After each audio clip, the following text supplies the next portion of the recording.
guys, it's Gamer Ahmer here, and as I'm going for the full North American Nintendo GameCube set of games, I have learned that there are so many games and franchises that either stopped on the GameCube or we just don't see them around anymore. So I would love to see these games either come back in a remaster, a remake, or just revive the series and add more games. So these are going to be my top 10 for the Nintendo GameCube. So we'll just jump into it with this game. So right here we have F-Zero GX. This is a fantastic racing game that I would love to see have its own game come back in today's time.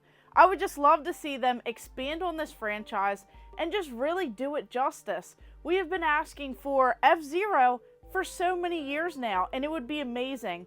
So this game, I loved it on the Super Nintendo and the GameCube, but I love how fast this game is. It's super challenging, yet so much fun, and I love how you have this arcade type racing. So this, you pretty much have, you know, Captain Falcon. It offers so much as you're going through the story, but there are so many unique tracks. There's 30 different drivers, the Grand Prix, the story mode, just so many different parts of this game.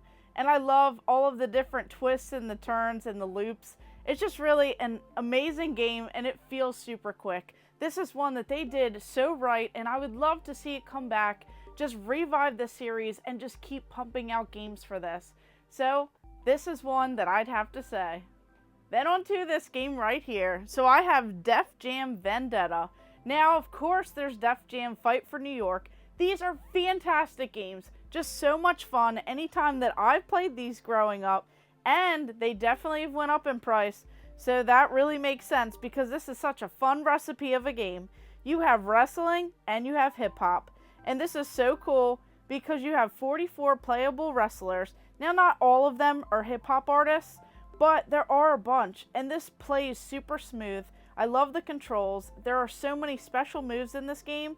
And you pretty much have to get that blazing meter to go ahead and win. But I love how it shows the different, you know, artists in here, and you have the whole Def Jam soundtrack. It's just amazing. And then even Fight for New York, that one definitely picked up the speed, and you get to use the environments. You have like crowd play where they can interact. You have different weapons, you have Snoop Dogg, Ice-T, and it's just amazing because you have so much more going on. So I absolutely love this series, and I'd love it to come back in today's time.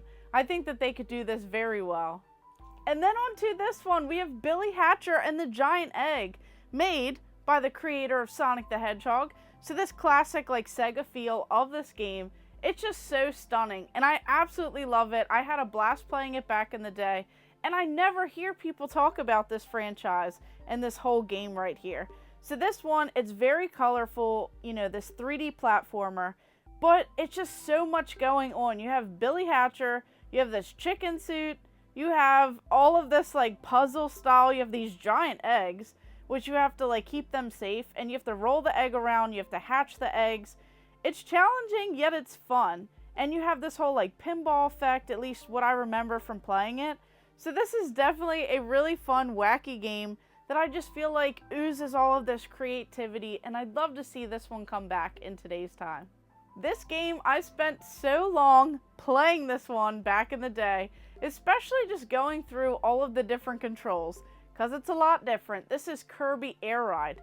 So I absolutely loved Kirby back in the day. I played all of the games starting on the Nintendo Game Boy all the way up, and this one, when I got this game, I absolutely loved it. Now, I know that it's like very simple with the controls because it is only a few buttons, but once you get past the controls, it's a lot of fun. So you have pretty much a racer based on Kirby, and I would just love to see this done right, especially with different controls, or maybe like getting it a little bit easier to control. But I love the levels. Kirby is on the hoverboard, there's rails to glide, it's fast paced, it has beautiful backgrounds, and it just did something super creative that was so different than Mario Kart. And I just had so much fun going through, and I just loved it. So this is one that I would love to see come back, have a full revival of this series, and just keep it going and just see these lovable characters where it's not always the same games over and over. Now, Viewtiful Joe is one that is so amazing. This game is definitely, you know, like a love letter to nerd culture. This, they do a fantastic job at, and I'd love to see this series come back. So pretty much, I love this style. There are so many vibrant colors, but it also has like this comic book style, and you have like this superhero action in here. So it is a side-scrolling beat 'em up with 2D environments, and I love how you have different options because it's not just a button masher. You have to either slow down or speed up, and that really helps you when you're going through this game. You have to have a strategy and you have to be patient. And then in the second one, you know, it's pretty much the same thing, side-scrolling action platformer, but you get to like dodge, counterattacks, and it just keeps on going with more and more of that beat 'em up action. Just a fantastic game made by Capcom, and I would love to see this come back. They made a few of them, but we just need more. We need more. Where has Viewtiful Joe actually been? Now this game, I know it's not for everyone, but this is Donkey Kong Jungle Beat, a DK adventure with bongo pounding controls. This was so innovative at the time, and this was really a lot of fun. So it's your 2D platformer to become the king of the jungle, but it's just so creative, where you have this whole control gimmick. I feel like Nintendo back then was so quick to try all of these different innovative things. So you played by clapping because it had a little microphone in there, and you're slapping, so you're hitting the drums. It feels great, and it's those rhythm beat games. So this one you're playing through as the platformer, and then it spawns some other games. The Donkey Konga, those rhythm games, just the whole entire bongos. And I'd love to see this on the Switch, where they can revive all of this like innovative controls. But this definitely influenced so many other games, not just Donkey Kong ones, but even Mario. And you could see that going through and just carrying on in all of these different games going forward. Now on to Killer 7. This is a very mature game, and it's not for everyone. So this one, you pretty much are a certain person, and he has these 7 different like personalities, and they're all assassins. So as you go through this game, you could definitely tell that it stands out from Suda 51. So this is that on-rail shooter, but it's a lot different than just that, because you have so much violence, you know, disturbing dark style, you know, in the game. And it's just really interesting to have like these 7 imaginary killers, and the characters are so much different from one another. And it's just wild as you're going through. Everyone's different. Everyone has their own, you know, abilities. And it's just a very strategic game. You have to be very smart as you're playing it. And that laugh, as I was playing through it, that just really creeped me out. And as you're going through, you can't really see the enemies until you like start looking. So it's just really crazy. They definitely come at you. You have to collect blood. So this is really an odd game, but it does something well because it's so different than anything else out there. Then Custom Robo. This one is a lot of people's favorite. So going through these games and playing this series, having it on the GameCube, they really did a lot of things right with this. So many people love this style game. You know, you have Robo against Robo combat. There's so much customization in this game, where you could go ahead and change out the guns, the bombs, the pods, the legs. There's just so much, and I love the battle arenas that they have, because there's so much cover and you can like use that to your advantage. But you just get to try out all of the different customization and see if it's to your liking. So this one is definitely a fun one, and I'd love to see even more Robo stuff in today's time. This was actually a surprising yet fun game. This is Cel Damage. So of course you have these whacked out, cel-shaded cartoons in this game, but it's like a destruction derby style where it's like all in one. So this is definitely over the top car combat game. There's just so much going on with the swamp. You have like an alien space area, a graveyard, western. There's so many crazy comments, and it reminds me of like a cel-shaded, kind of like Twisted Metal.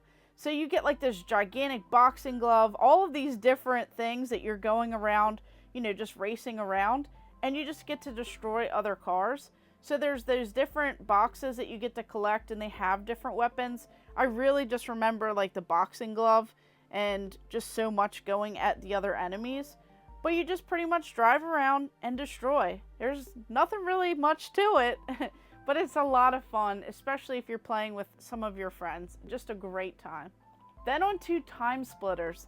This was a game that came out and it fit in perfect with the Nintendo 64 first-person shooters, where you had GoldenEye, you had Perfect Dark, and Timesplitters really fit in.